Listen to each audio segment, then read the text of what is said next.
34절을 보시면요, 예수님의 오른편에 둔 양을 향해 창세로부터 너희를 위하여 예비된 나라를 상속받으라 라고 기록되어 있습니다.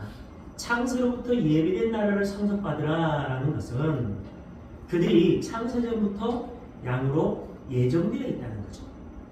그 하나님의 선택에는 피조물의 어떤 것으로도 기여할 수 없습니다. 오히려 그들의 삶이 예정된 하나님의 뜻에 순종하는 자로 맞춰져 가게 된다는 것입니다.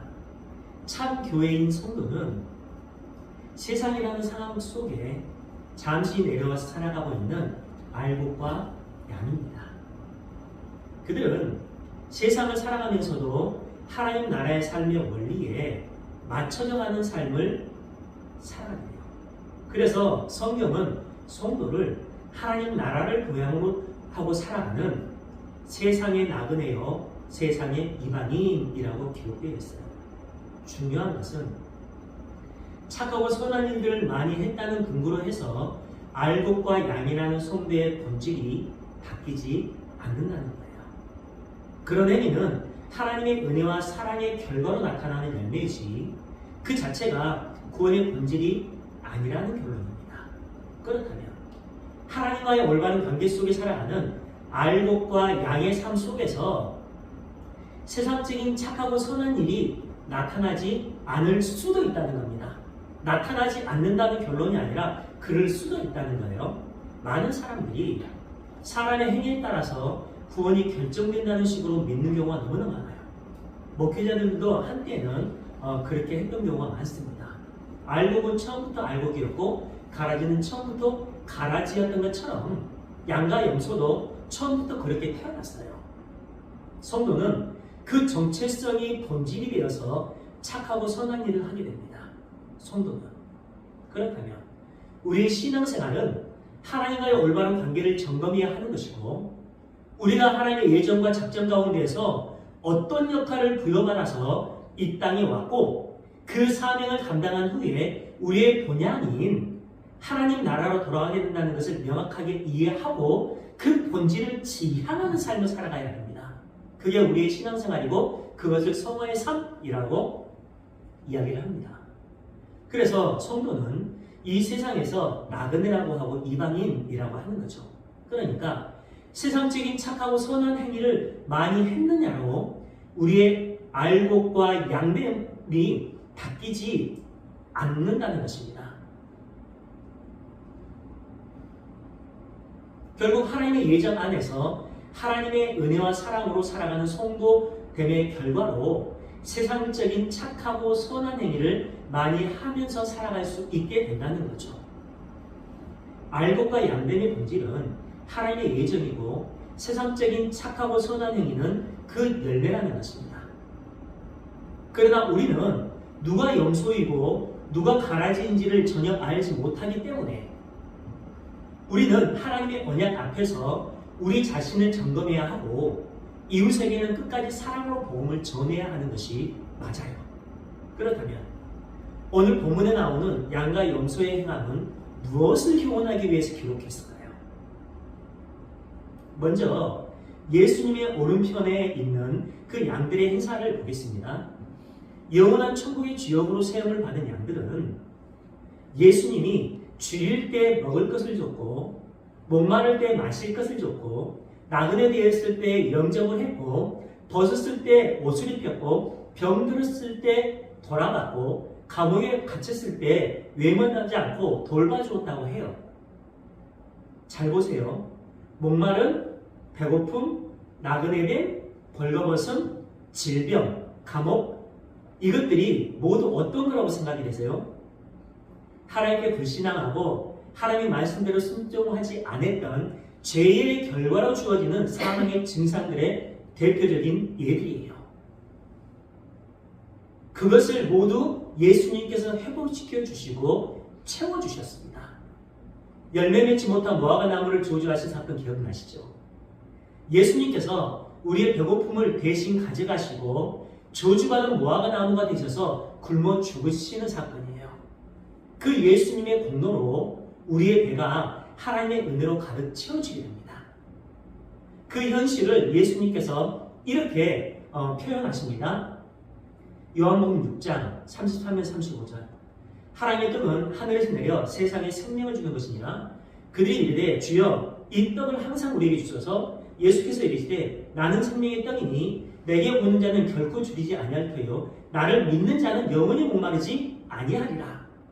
그러나 예수님께 나갈 수 있는 자들은요, 하나님의 은혜를 받고 하나님께 가족이라고 인정을 받고 예수님과의 가족이라는 관계가 형성되어 있는 자들만이 하나님께 나아갈 수 있어요. 왜요?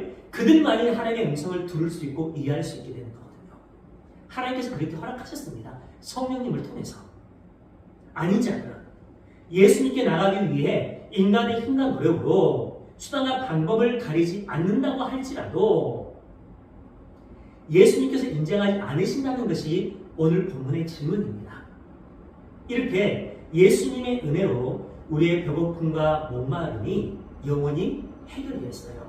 그 영원이라는 것은 우리의 배고픔과 목마름이 다시는 오지 않는다는 것입니다.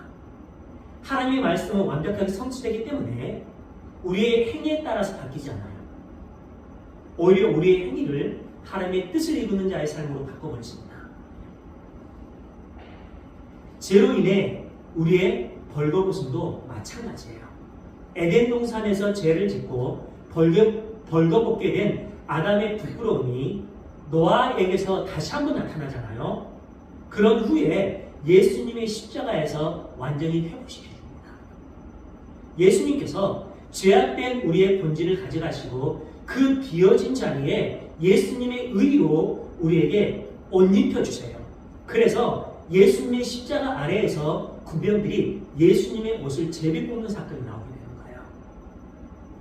의로 만들어진 예수님의 흰옷이 우리에게 입혀지고 우리의 벌거벗음이 예수님께 전가되어서 십자가에서 부말되는 사건으로 보여주시는 겁니다.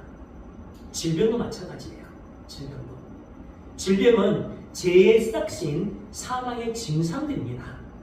그래서 예수님이 병든 자들을 치유해 주시면서 죄사함을 받았다라고 선언을 해주세요. 그러니까 우리는 질병을 보면서 그 질병을 통해서 하나님과의 관계를 끊었던 죄의 본질을 인지를 하고 회개로 나가는 것이 맞아요. 그런다고 해서 치유의 능력이 나타나지 않는 것은 아니에요. 그걸 부인하는 것은 아닙니다. 지금도 치유의 능력은 계속되고 있어요. 하나님의 은혜에 의해서. 마태복음 8장 16에서 17절입니다. 저물매 사람들이 귀신 들린 자를 많이 데리고 예수께 오거늘 예수께서 말씀으로 귀신들을 쫓아내시고 병든 자를 다 고치시니 이는 선지자 이사야를 통하여 하신 말씀에 우리의 연약한 것을 친히 담당하시고 질병을 짊어지셨도다 함을 이루려 하십니다. 우리에게 있는 죄의 싹신 사망의 대표적인 질병을 예수님께서 모두 짊어지셨는데 그것은 우리의 연약함, 우리의 모든 죄, 우리의 사망을 짊어지셨다는 거예요. 그로 말미암아 우리가 나음을 입게 되었습니다. 그것이 우리의 구원이고 우리의 성화의 삶이에요. 창세전에 그 하나님의 어린 양 안에서 구원받도록 결정되어 있는 존재들이 성도인 교회입니다. 그래서 그들은 예수라는 양 안에서 양이 되는 거예요. 예수라는 양 안에서 양이 되는 거죠. 그러니까 우리의 신앙생활에서 우리가 목숨을 걸고 찾아야 할 것은 내가 그리스도 안에 있는지를 점검하는 겁니다. 그 은혜의 복음을 믿음으로 이해하게 된 사람들의 세계관이 어떻게 될까요? 다시 말해서 하나님의 은혜로 하늘의 의를 대가 없이 받은 자들에게서 가장 먼저 나오는 것이 무엇일까요? 자기 부인의 삶입니다. 자기 부인의 삶은 내 인생의 주체가 내가 아니라 하나님이심을 인정하고 믿는 것을 말해요. 그걸 자기 부인이라고 합니다. 그렇게 은혜의 복음을 알고 자기 부인의 사고 속에서 살아가고 있는 자들이 배고프고 목마르고 벌거벗고 병들고 나그네 되고 옥에 갇혀있는 자들을 볼 때 그들을 어떻게 볼까요? 그 연약한 모습이 자신의 모습이었음을 자각하고 그들을 사랑으로 품게 됩니다. 그러나 자신의 열심과 노력으로 하나님을 기쁘시게 해드릴 수 있다고 자처하는 자들이 그들을 볼 때에는 저주받은 자, 연약한 자, 죄인으로 보이게 됩니다. 그들이 바리새인들이었어요. 그들은 세리와 창녀들과 죄인들과 함께 밥도 먹지 않았습니다. 그들은 하나님께 기도하면서도 그런 자들과 같이 되지 않은 것으로 인해서 감사했던 자들이에요. 자신의 정체성을 전혀 알지 못한 행위입니다. 그것은 하나님의 은혜 없이도 구원받을 수 있다는 것이죠. 그렇게 율법으로 구원받으려고 했던 자들에게 예수님이 뭐라고 말씀하십니까? 독사의 자식들이라고 선언을 해버려요. 성도는 그들과 완전히 다른 세계관으로 살아가고 있습니다. 성도의 실존은 항상 죄인의 자리라는 것을 장악하고 예수님께서 우리의 실존을 모두 가져가시고 우리에게 완료된 하나님 나라를 선물해 주셨다는 것에 감사와 찬양을 드리는 삶을 살아야 돼요. 그 삶의 결과물로 이 시간 우리가 주님 앞에 나와서 예배를 드리고 찬양을 드리고 기도를 하고 있는 것입니다. 본문 40절 임금이 대답하여 이르시되 내가 진실로 너희에게 이르노니 너희가 여기 내 형제 중에 지극히 작은 자 하나에게 한 것이 곧 내게 한 것이니라 하시고 45, 46절 이에 임금이 대답하여 이르시되 내가 진실로 너희에게 이르노니 이 지극히 작은 자 하나에게 하지 아니한 것이 곧 내게 하지 아니한 것이니라 하시니 그들은 영벌에 의인들은 영생에 들어가리라 하십니다. 주님께서 배고픈 자, 목마른 자, 병든 자, 벌거벗은 자, 감옥에 갇힌 자, 나그네를 뭐라고 부르십니까? 내 형제 중에 지극히 작은 자라고 부르고 계세요. 지극히 작은 자. 그 말은 예수님의 형제, 즉 예수님의 은혜로 구원받은 성도는 예수님의 발자취를 따라서 자기 부인의 상태로 살아가게 된다는 거예요. 그때 성도인 우리는 그 형제들의 연약한 증상들을 저주나 실패로 보는 것이 아니라 그런 것들이 세상적인 죄가 쏟아놓은 결과물이라는 것을 깊이 깨닫고 십자가의 은혜에 자신의 생명을 맡기는 삶을 살아가게 되는 거예요. 역사라는 상황 속에서 죄의 실체와 죄인들의 실존을 올바로 자각하여 배우게 됩니다. 반면에 율법과 제사를 열심히 지키면서 자신들의 무력함을 인정하지 않았던 바리새인들은 세리와 창녀들과 죄인들을 볼 때 그들을 저주받은 자로 여기게 됩니다. 그래서 지극히 작은 자 중에 작은 자로 오신 예수님을 저주받은 자로 만들어서 나무에 달아 죽여버린 거예요. 그게 바리새인들의 모습이었습니다.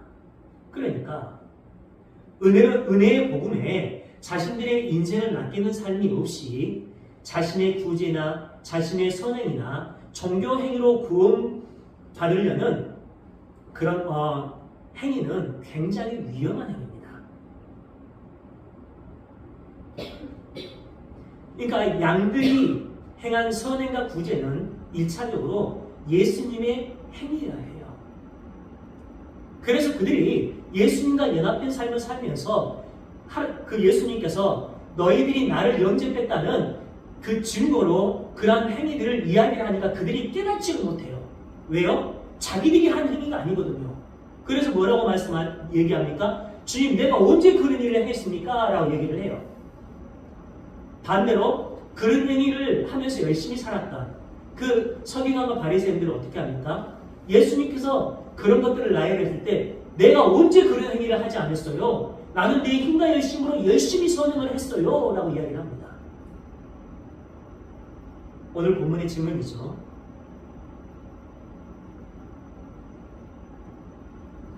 그 양과 염소에 대한 비유를요, 민중 신학자들이 바라보면 어떻게 보게 될까요? 예수님이 가난한 사람, 거지, 병든 자, 나그네로 변장해서 사람들에게 찾아오니까 무조건 약한 자들을 도와주다 보면 불현듯이 예수님을 도와줄 수도 있다는 그런 식의 해석을 합니다. 너무나 동화적인 그런 해석을 해요. 사실 저도 한때는 그것을 믿고 그런 삶을 살았던 적도 있습니다. 부끄러운 삶을. 그래서 그들은요, 민중을 메시아라고 해요. 그것이 민중 메시아 사상입니다. 민중 속에 예수님이 들어있고 그 민중에게 행한 일이 예수님에게 행한 일이 되어서 염소였던 자들이 양의 자리로 올라오게 되고 하나님 나라로 입성하게 된다는 그런 논리에서는 당연히 민중이 메시아가 될 수밖에 없어요. 아닙니다, 여러분. 우리는 착한 일들을 열심히 하다가 우연히 예수님을 대접하게 되고 천국에 가는 것이 아닙니다. 하나님의 계획하심 안에서 예수님의 은혜로만 천국에 갈 수 있는데 그 행위가, 그 예수님의 행위가 지극히 작은 자로 오신 그 예수님을 영접했다고 인정받게 되는 거예요. 그 주님과 연합된 우리의 삶 속에서. 그래서 하나님의 우편으로 불리는 양들이 우리가 언제 그런 일을 했습니까? 라고 하면서 의아해하고 있는 겁니다. 그게 오늘 본문의 질문이잖아요. 그들은 예수님을 믿고 이 땅에서 자기 부인의 삶을 살아가는 동안에 오늘 본문에 나오는 그런 착한 일들을 했을 수도 있고 안 했을 수도 있어요. 그러나 그들은 이미 예수 안에서 그런 일들을 행한 자로 결정되어 있기 때문에 하나님으로부터 그런 일을 행한 자로 평가받게 돼요. 따라서 그들이 세상에서 그런 일들을 많이 했어도 그것은 그들 안에 있는 예수님의 행함이기 때문에 제가 언제 그런 일을 했나요? 라고 물어볼 수밖에 없었던 것이고 그들이 그런 일들을 전혀 하지 않았음에도 불구하고 하나님은 그들을 예수 안에서 그런 일들을 행한 자로 인정해 주셨기 때문에 그들 또한 자신들이 행했다고 평가해 주시는 그 일들을 하나도 기억하지 못하는 겁니다. 그게 성도들의 실존이에요. 반면에 자신의 열심과 노력으로 그 착한 일을 열심히 하고 있다고 생각하는 자들에게 예수님의 행함과 전혀 상관없는 자들이라고 결론을 내리면 그들은 제가 언제 그런 일을 하지 않았나요? 라고 항의를 하게 되고 그런 일들을 열심히 했음에도 불구하고 인간의 힘과 능력으로 하나님은 그의 행위를 인정해 주지 않는다는 것이 오늘 본문의 질문이에요. 그래서 예수님은 그런 바리새인들에게 너희의 아비는 마귀다 라고 선언해버려요. 너희들의 아비가 하나님인 줄 알았지. 아니야. 너희들의 아비는 마귀야 라고 선언해버립니다. 예수님은요 다른 비유에서도 그들을 이렇게 비꼬세요. 누가복음 15장 7절 같이 읽어볼까요? 시작. 내가 너희에게 이르노니 이와 같이 죄인 한 사람이 회개하며 하늘에서는 회개할 것 없는 의인 99으로 말미암아 기뻐하는 보다 더하리라. 보세요. 우리는 율법도 철저하게 지키고 제사도 열심히 지내고 금식과 구제도 열심히 하면서 완벽한 신앙생활을 하고 있기 때문에 회개할 것이 없다고 여기는 자들을 자칭 의인이라고 자처하는 그 99이라고 표현하고 있어요. 그러니까 그때 당시 서기관과 바리새인들을 향해서 99마리의 양이라고 표현을 하고 있습니다. 잘 생각해 보세요. 하나님은 양과 염소를 당신의 오른편과 왼편으로 갈라놓으신 후에 오늘 본문을 보니까 갈라놓으셨잖아요. 그러신 후에 창세전부터 예비된 천국과 지옥으로 그들을 넣으세요. 그 동사들은 모두 완료형입니다. 완료형. 그렇다면 염소들이 내어놓았던 착한 일들이 그들의 염소라는 신분을 양으로 바꿀 수 있을까요? 없습니다. 그래서 염소들이 우리도 착한 일을 많이 했는데 왜 우리에게 지옥에 가라고 하십니까? 라고 하면서 따져요. 그러니까 오늘 본문의 비유는 성도의 본질, 세계관에 관한 이야기지 행함을 강조하는 비유가 아니라는 거예요. 근데 이 비유를 잘못 이해하고 잘못 해석하고 어떤 목적에 의해서 이 비유를 해석하다 보니까 여러분들의 열심과 노력에 의해서 여러분들이 양이 될 수도 있고 염소가 될 수도 있다는 식으로 너무나 많이 들었어요. 그러다 보니까 우리도 모르는 사이에 우리의 심중에 그 행위에 의해서 내가 양이 될 수도 있고 염소가 될 수도 있다는 식으로 우리가 평생 동안 믿고 있었습니다. 그래서 여러분 힘들고 어려워 죽겠는데 우리가 얼마나 그 가식된 행위, 마음에는 기쁨과 감사도 없는데 그런 행위를 얼마나 열심히 했습니까? 그러니까 이 비유는요 그런 얘기를 하고 있는 게 아니라는 결론이에요. 구원에 있어서, 하나님의 구원에 있어서 인간의 행위가 되어져야 한다고 그 믿는 그 알메니안주의는요 오직 믿음으로 구원받는다는 예수님을 십자가에 못 박아버렸어요. 왜 우리의 행위를 인정해 주지 않느냐는 거죠. 알메니안주의는요, 파란의 신학자였던 알미니우스에 의해 시작됐는데, 그가 하나님의 주권적인 은혜에 대한 칼빈주의에 대해 의심을 가지면서부터 시작된 거예요. 그들의 주장을 몇 가지 소개해드리겠습니다. 그들은 속죄는 절대로 필요한 것이 아니라고 주장을 해요. 하나님의 속죄는 절대로 필요한 것이 아니라고 주장하면서 하나님의 사랑을 명시하기 위해 주신 많은 방법 중 하나라고 주장을 해요. 구원은 오직 회개한 신자가 받아들일 때에만 유효하고, 그것은 회개는 했지만 받아들이지 않으면 안 된다는 거예요. 믿음은 인간의 선행이고 하나님께서 인간을 받아들이는 근거라고 해요. 인간의 선행이 없으면 믿음이 아니고 하나님이 인간을 받아들이지 못한다는 거예요. 철저한 인본주의죠. 믿음과 구원과 회개의 주권이 하나님께 있는 것이 아니라 인간의 선택에 있다는 것입니다. 인간의 행위에 있다는 거예요. 그게 알메니안주의입니다. 그리고 특별은혜와 구별된 일반 은혜는 없다고 주장을 하고, 믿는 자들에 대한 그리스도의 의의 정가는 존재하지 않는다고 주장해요. 그리고 인간이 살아있는 한 하나님의 은혜로부터 떨어져 나갈 수도 있고 구원을 상실할 수도 있다고 주장합니다. 성경에 기록되어 있는 하나님의 예정을 믿지 않아요. 모든 것의 주권이 인간의 선택에 있다는 거죠. 인간의 행위에 있다는 겁니다. 우주 만물을 창조하시고 운영하신 전지전능하신 하나님은 없고 철저한 인본주의예요. 그것이 알메니안주의입니다. 종말의 때를 물어보는 제자들에게 깨어있으라 라고 말씀하셨던 예수님께서 성도의 깨어있음이 무엇인지를 설명해주는 그 종말론 강화가 마태복음 24장에 충성되고 지혜로운 종의 비유고, 오늘 본문에 있는 25장의 세 가지의 비유예요. 그 24장과 25장에 나오는 네 가지의 비유가 모두 주인이 없을 때에도 주인에게만 집중해서 이 땅에서 손해를 보면서도 주인이 곁에 계신 것처럼 살았던 종들에게 하는 이야기라는 것을 기억해야 합니다. 종들의 모든 삶의 핵심이 주인이라는 거예요. 실패해도 괜찮아요. 실수해도 괜찮습니다. 주인의 본을 모두 이뤄도 상관없어요.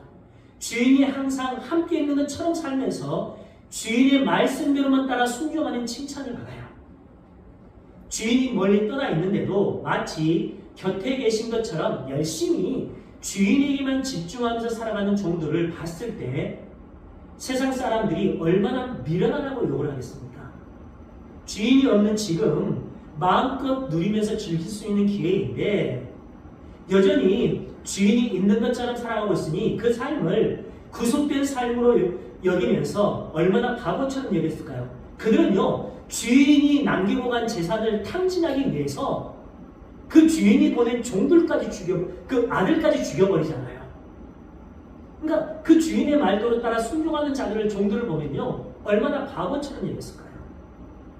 신랑이 언제 올지도 모르는데 계속해서 등불을 켜고 있는 여자들, 세상적인 것들로 가득 채워져 있는 어둠 속에서 그 어두움을 더 많이 취하기 위해 살아가는 것이 아니라 말씀에 의지해서 등불을 들고 있을 때 그 등불은 그 여자들의 인생을 이끌어가는 좌표가 되었을 것이고, 어두운 세상은 그 좌표를 보고 그들의 비효율성을 맹렬하게 비웃었을 거예요. 그러나 주님은 그 등불이라는 믿음의 좌표를 보고 정확하게 내려오십니다. 아무리 어두워도 괜찮아요. 아무것도 안 보이는 칠흑 같은 어둠 속에서도 그 믿음이라는 좌표를 향해 정확하게 내려오세요, 주님은. 그리고 그들만을 천국 잔치로 이끌어 가십니다. 그게 성경의 증언이잖아요. 천국은 그렇게 특유의 활동성을 발동시켜서 어둠과 등불이라는 좌표를 열심히 갈라내요. 역동적이라는 말이에요. 역동적. 따라서 우리는 매일 하나님과 하나님 나라에 집중하면서 살아가게 되어 있습니다. 영혼을 준비하는 삶을 살아가게 되어 있어요.